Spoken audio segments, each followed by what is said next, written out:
pretty brief this morning. There are a lot of things that have happened, and as I said to you earlier on when we spoke, that there are going to be developments quickly and in succession that will require some sort of a comment from all sides. And we've issued invitations to everybody to join us here.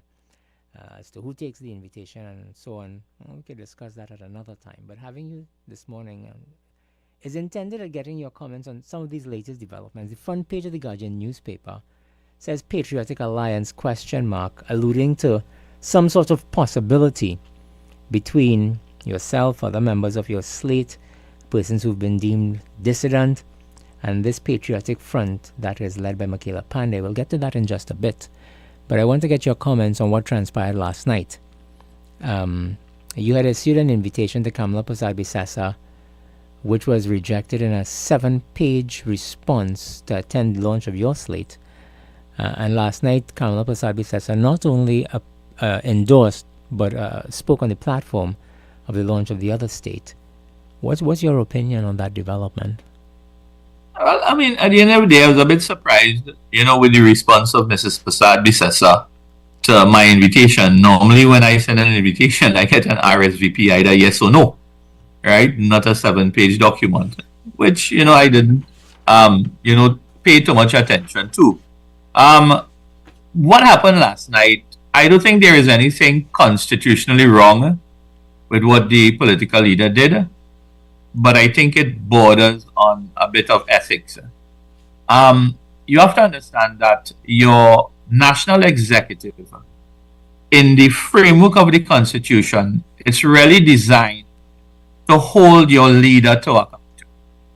And there's a reason why the framers of the Constitution created 2 separate cycles, where your NATEX had a 2-year cycle and your political leader a 3-year cycle. Because the framers of the Constitution try to avoid any sort of collusion between your board of directors and your CEO.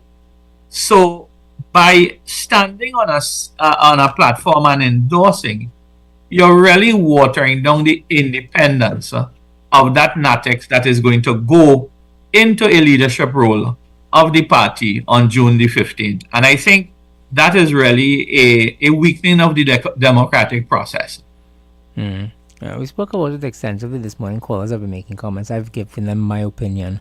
And as I said exactly what you did just say, that there is nothing within the party or the law or whatever else prevents her from doing what she did.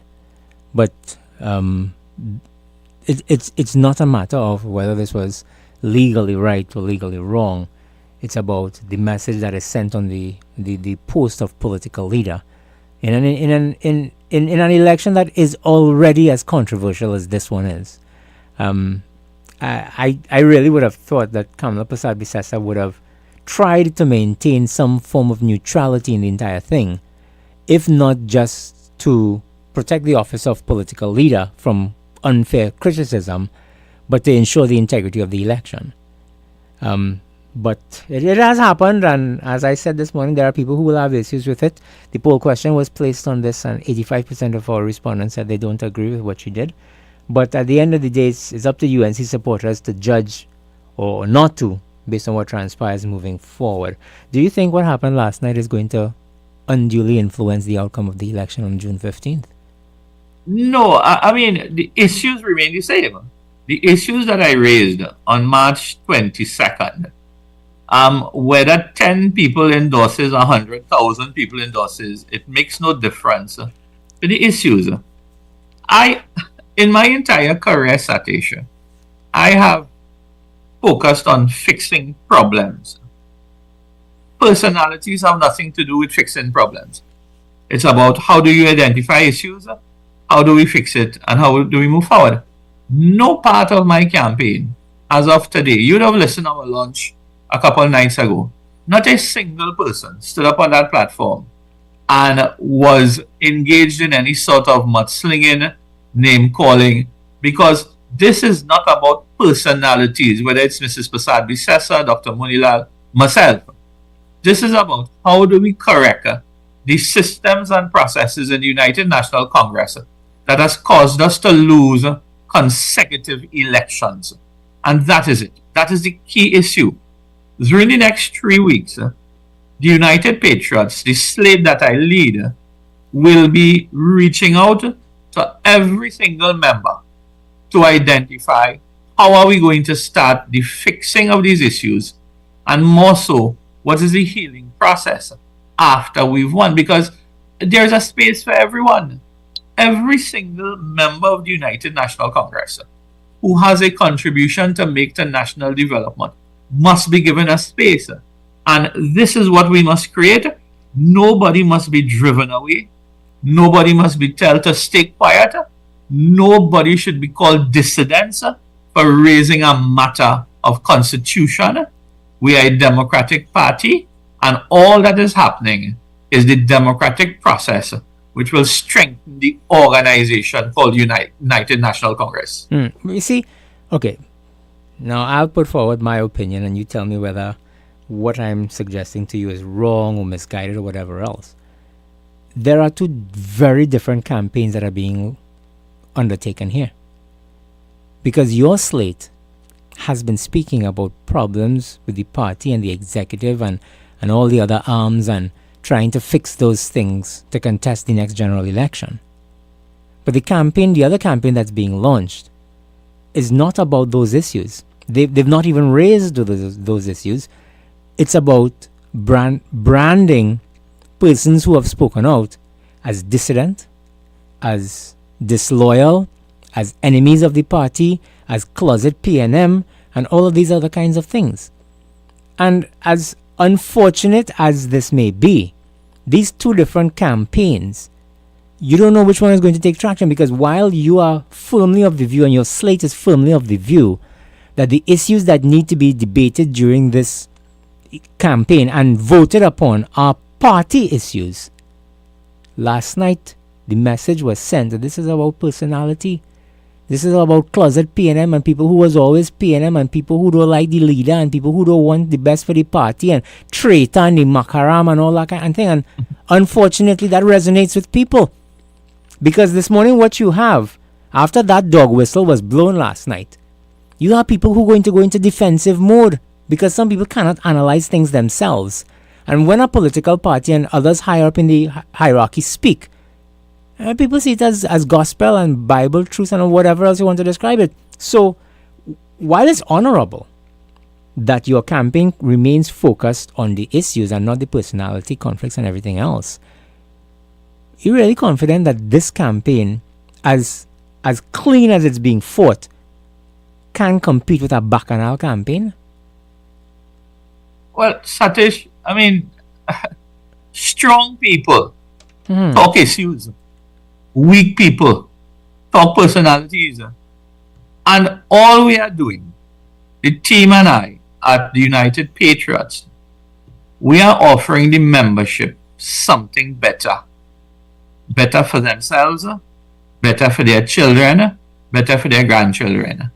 And if we make the UNC better and stronger, for stronger Trinidad and Tobago, we will be able to take Trinidad and Tobago forward with success at the general elections next year. And I don't think there is any member of the UNC who doesn't want to see government in 2025. I can tell you, there are even PNM people who would like to see the UNC back in government because they are totally frustrated with the failure of their own party. So, I mean, coming back to this, I tell the team, do not waste your energy and your attention responding to foolishness. Focus on your role. Every single member who is contesting a role at the national executive has a role and responsibility with a duty should we win on June the 15th. Start today. I made it clear on Saturday night that I spoke to the entire team and I told them, this is not about optics. This is about working. Pull up your sleeve and work hard. If you're not prepared to work hard, take up your marbles and go.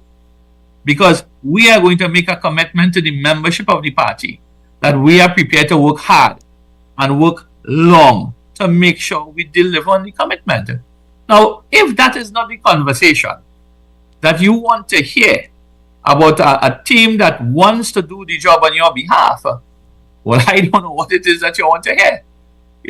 So I believe we remain focused on the task at hand, speak to the electorate within the United National Congress who understand the importance of change and why it is critical, why June 15th will be a watershed day in the history of Trinidad and Tobago.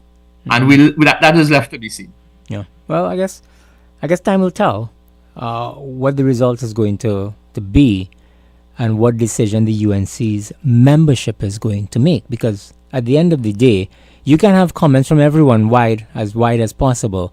It is the members of the UNC and those with the capability to vote who will decide what happens moving forward. So I guess as political analyst Dr. Shane Mohammed said, we are waiting until the 15th to see what happens, and then further pronouncements can be made. But the front page, to broaden the discussion, the front page of the Guardian newspaper this morning is an interesting one.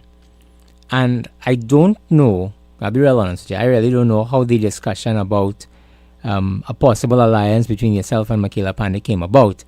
Because when I saw the headline, I can't help but infer that, well, here now, these are next spoken in anybody's wheel, because from the time you start to talk about people having discussions with anybody else other than the UNC, you're branded traitor, you're branded Nimakara, and you can't trust you, understand that, and the next and the other.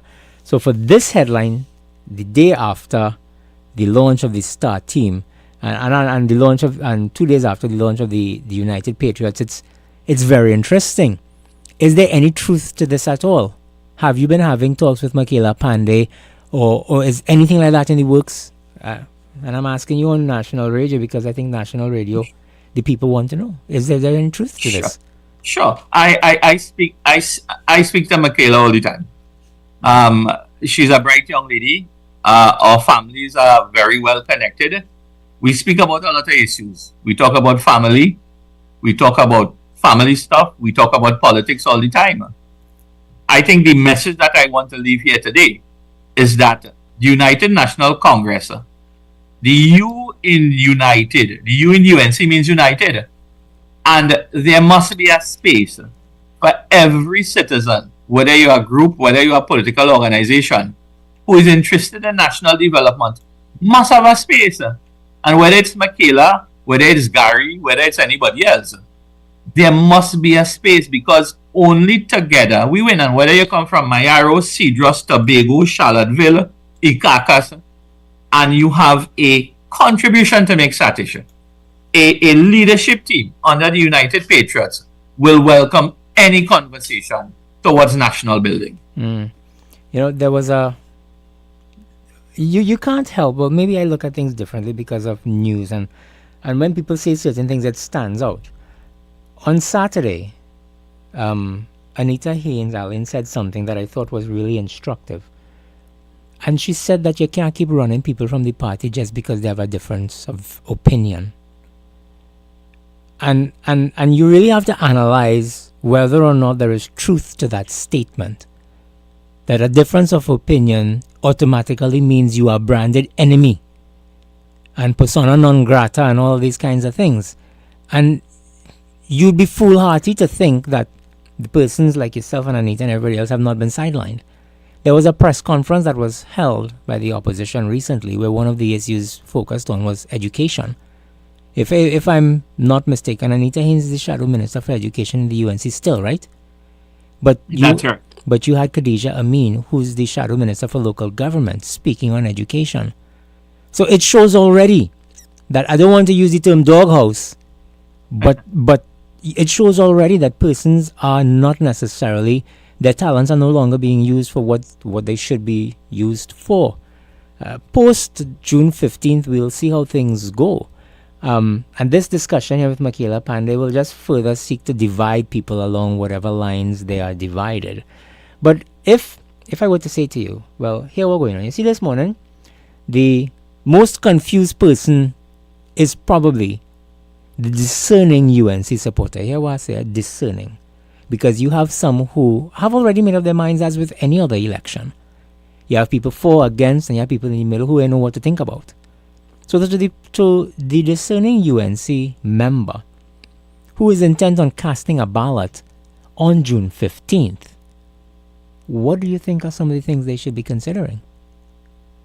Well, I mean, listen, every view, whether you're discerning, whether you're in support, whether you're not in support, every single view of every member will be important to me.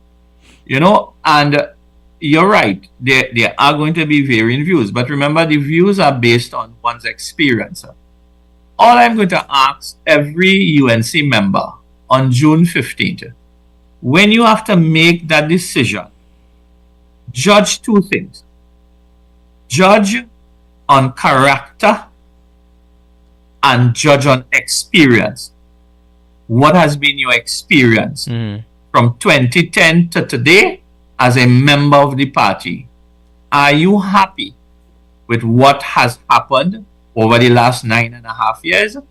And then 2, look at the characters of every player before you. And you don't have to be an economics professor or a major in sociology or a scientist. You look at your experience and then you make a judgment on that. And I believe in the wisdom of the membership of the party, Satesh, and majority will make a decision that will take the party wherever it has to go and where the country has to go. All I could do is offer something that I believe it is in the best interest of not only the members of the party, but Trinidad and Tobago, the wider Caribbean, because Trinidad and Tobago has a role in national, regional, and international development, and we need the best players at the helm, piloting the ship into 2025 to 2040, 2050 going forward. And that's the vision I have for this party. That's we're going to leave our interview here this morning, Mr. Paray. Thank you so much for speaking to our listeners this morning on some of these matters and putting forward some of what you think still needs to be important to the UNC's membership moving forward. Thank you once again for being here. I'm sure that we'll have further discussions. My pleasure. And that's how we end our interview here with MP Rushton Paray, ladies and gentlemen. It's 12 minutes before 8.